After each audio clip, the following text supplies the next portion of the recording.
The problem isn't if the earthquake is going to be happening. It absolutely is just a matter of when.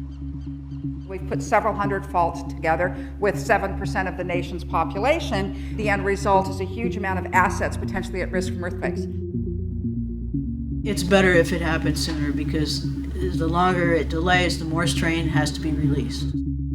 What's the average time in between these earthquakes? It's about 180 years. And how long has it been since the last one? 300 years. We have seen them as close together as 45 and as far apart as 300. Things you sometimes don't think about are liable to be big problems. For example, many of our lifelines would be cut.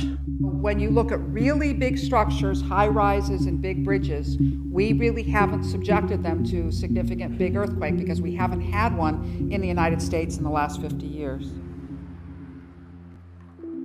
People aren't necessarily prepared. Like, are you prepared to go 3 days without water? Are you prepared to not have your stove or a roof over your head? And people get cavalier about that. They think, oh, well, I'll figure it out. But now if you have millions of people figuring it out and not being prepared, that's where we have the question. Psychologically being ready for this is probably one of the best things you can do to prepare.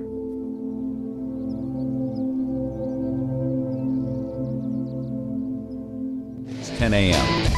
The largest earthquake to hit Southern California in modern times has just begun. Some people react appropriately, others don't. In the intense shaking, nearly 1,500 buildings collapse. Infrastructure is severely compromised, and 300,000 buildings suffer significant damage.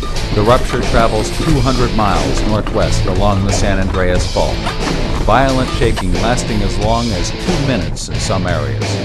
Finally, the earthquake is over. Many of the lifelines of Southern California have been disrupted. A large number of people are trapped in collapsed buildings. Over 1,600 fires start, some turning into super conflagrations. Millions of people are trying to use their phones, causing the system to become overloaded. In the months ahead, there will be tens of thousands of aftershocks. Residents will struggle to recover from the earthquake. There will be no water for weeks or months, and no electricity. Traveling from point to point within the city will be extremely difficult, and 255,000 people will be displaced from their homes.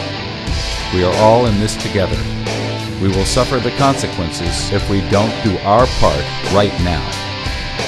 How quickly life gets back to normal after this disaster is up to you and those around you.